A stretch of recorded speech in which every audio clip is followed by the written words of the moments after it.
Hi, how are you? Looking, I'm dressed up because I had to work today. Not that I usually dress up because I don't like dressing up. Okay, so today we are going to do some greetings because the other day we did syllables.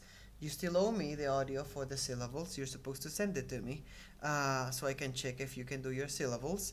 And today, wait, yeah, because we did syllables and words, right? So today, what I would like you to start with is with some, so we can like switch between things. Because I think that it's easier to pronounce stuff in Spanish than in English, I might say. But, well, I mean, I don't know. I'll give you some greeting words, very like brief, but I'll give you cultural Spanish in Honduras, and then we will do some vocabulary, some new words with every vowel, I guess, so we can practice a little more. Remember that before we go fully into making sentences for life or name of the things, you have to be able to adapt your tongue into what you're trying to say. Okay. Hope that it works. I don't know. Let's see. So for an example, when you meeting someone new,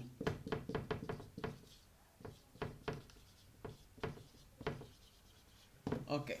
So when you're meeting someone new, something that you should remember is the inflection that you do to the letters in English. And the most famous word, hola, what North American people does is hola, hola.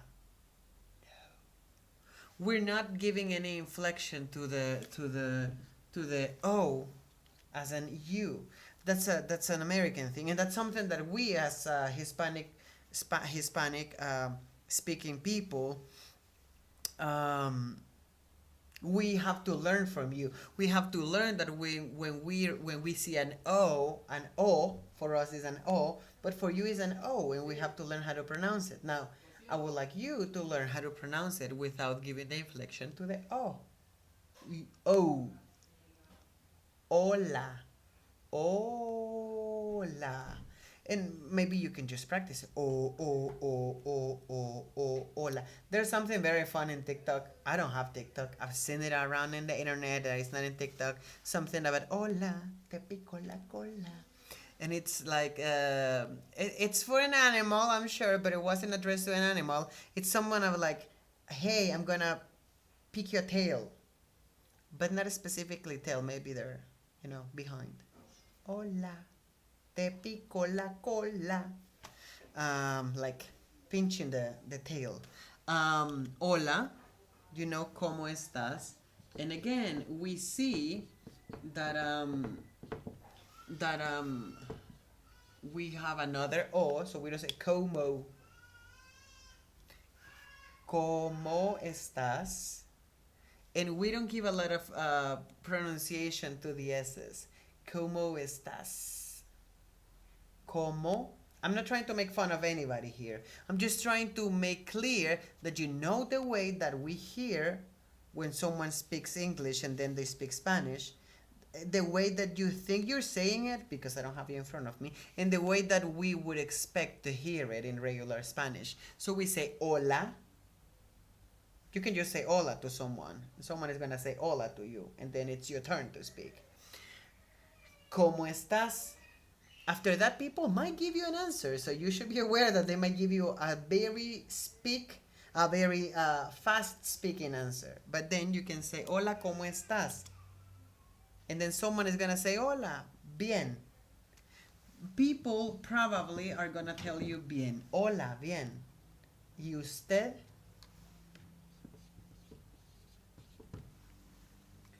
Oh, well, that's the abbreviation of the word. I don't think that that's gonna work for you. But people say usted. Okay? And we're gonna talk about this in a second. Usted, it's the same as UD. So if you see UD somewhere, means usted. This is a respectful way to talk to people. Something that North Americans don't have. We have multiple ways to talk to people, but specifically in Honduras, in we use usted y vos for people that we have confidence in. So, but if people don't know you, they're gonna tell you usted, usted, and then you can say, because if you don't know the person, then you can just like shorten or end the conversation. Bien, gracias. That means bien, gracias means we're done here. Like I don't do more Spanish. Bien. Oh, sorry, you don't see it. Yeah, use on webcam see it. Bien, gracias. Okay, so that's a way to talk to people, and then you just walk away, because if you don't have any more vocabulary to speak of, or if you don't want to talk to this person. I mean, sometimes people like come to you like, hola, ¿cómo está? And you're like, hola, bien, gracias. But usually when people ask you how are you, the most obvious way is to say usted. Something that I read that Americans don't do, because when I go to the classroom with my students, I say, hi guys, how are you? We are well, or I'm well, or I'm okay, and you? But I have read that "and you" doesn't exist in English, which I think that is very rude. Because if someone asks me how I am, I'm gonna ask them back, like, "And you? Are you okay? It's all good?" And I mean, we're very polite. We always say "bien gracias" or "bien usted," because we don't want to engage, unless it's your very close friend, and then you're like, vieras. That means like, oh, I'll tell you about it, and you have some gossip to spread or some story to tell people. So that's something very brief in a way for you to talk to someone in a plane, for an example. Hola, ¿cómo estás? Bien, gracias. ¿Y usted? Bien, gracias. Or you can just say, hola, ¿cómo estás? Yo estoy bien. Gracias. So that kind of means I don't want to talk to you. I'm not gonna teach you how to be short with people, because I want you to speak to people. So you can just say, usted? Okay. Kind of confusing, because I just remembered that we had to do something before this. We have to study the way to address people in Honduras. And I'm gonna give you examples of how people addresses people in other places in Latin America that I don't know, but I know that they address differently. So, how to address? If address is written wrong, let me know. Because if I was in class, I'm gonna need a dictionary and I don't have one. How to address people? Okay?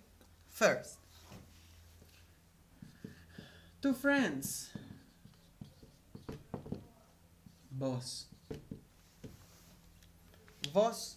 Vos means you, basically, but only to people that have confidence in each other. For an example, me and my friend Karen, we always say you this, or you come here. I told you, you. But if we were speaking Spanish, changes everything, because sometimes when you speak Spanish that is taught in an academy, or Spanish, like I have heard that people in Mexico says tú. Okay, and that's very general. That's very useful actually. But we're like, eh? Because tú is not a way that we address people. That means you in general. This would be the perfect example of what you means for North American people, because you say you to everybody in different contexts. So, for an example, to your grandma, are you okay, grandma? To your boss, I did what you told me. To your kids, I told you guys to not go there. All of them too, because that refers to people in general. That's what it too is very useful. So in a case of emergency, break the glass and use two, because that works for everybody. But that's not the way that we speak in here. That sounds more telenovela-ish, and I'm not talking against any country. It's just the way that it sounds in Honduras for me. But if you want to come and click me, you're more than welcome. So for us is vos, vos, vos, vení, but that changes all the words. Because if you're speaking to someone that you respect, you say usted. Or, this is the abbreviation, UD.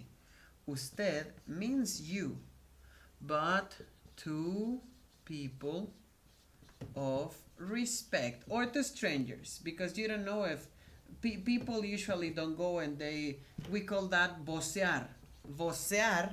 Vocear is the act of telling vos to people. For an example, students, they should not tell you vos. Your kids, they should not tell you vos. They should tell you usted. Friends can tell you vos. So for an example, between younger people and older people, vos is not allowed. It's usted. If an older person comes and you tell them vos, it's gonna be like, who educated you? Do you have a mother?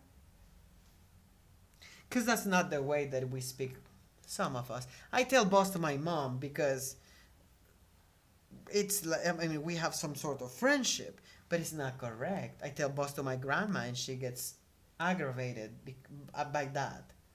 Because there should be a respectful way. So let's put an example. You're in a plane and you're talking to someone and you want to know where they're going. You know how to say donde va. But then you would say, if you were speaking in general, we're going to use tú as an example. Tú, donde vas? A Honduras. That would be you, where are you going? To Honduras. That's kind of like a broken translation because there's no way to say donde vas in English. You say where do you go, but we don't have do. So there's no direct translation, only interpretation. But if you don't, if you don't know the person and if you're speaking in general, if you see that it's someone younger, and you trust to say in vos, and then you say vos, ¿dónde vas? But if you're speaking to someone that you respect, or if you're someone that you don't know, you say usted, ¿dónde va? You don't even have to use usted. But what changes this is that when you're saying vos, the verb changes. ¿Dónde vas? ¿Dónde va? Where do you go? ¿Dónde vas? Vos? ¿Dónde vas? You don't have to say vos. But if you say vas, okay, so go is ir. Very confusing. I'm pretty sure you're going to learn nothing in this class. Let's see this as an introduction to how to address people. And then we have ir is the root word, but then va is the action of going. So, usted, ¿dónde va? But usually we don't pronounce this. We just say, ¿dónde va? To someone we respect. And then, ¿dónde vas? Vos. ¿Dónde vas? That would be to someone. It's not that we don't respect them. It's just that younger people or friendly people. And then we have tú. Tú uses ¿dónde vas tú? Mostly. So it's kind of confusing, but I want you to be aware that there are different ways to approach people. So for an example, if we use it to another example, let's say happy. Are you happy? Or are you okay? Okay? The verb that would change in there is, it doesn't exist in there. You would say, are you okay? That's tú. Are you? But we say está. That's it. We don't use you in there. Some people would if it's very formal, but you say está bien. If we translated that, it would be are okay. We're implying the person in the sentence. If I tell you, are you okay? But if I say okay, you would kind of this is gonna be a confusing video. I'm sorry. We're gonna have to talk about this a little more. But my purpose on this is for you to know that you can use you because it's easier. And you is gonna use a lot of vas, estás, comes, bebes, juegas. But then again, it changes a little because if you say it to someone, that would be like the two-way to say it. But then you say vos jugás, vos comes, vos bebés, vos fuiste, vos escribís. So if you're talking to your friend, you can use vos, and it's gonna be a whole new level of verbs. When we do verbs, we're gonna do sentences for tú, for vos, and for usted, so we can practice this. I just wanted you to know the basics on vos, usted, and tú, and to know a little of how to talk to people. Okay? So I hope this is not confusing. It's kind of entertaining, and it's kind of helpful. If you have questions, let me know. Bye. Sorry, bye.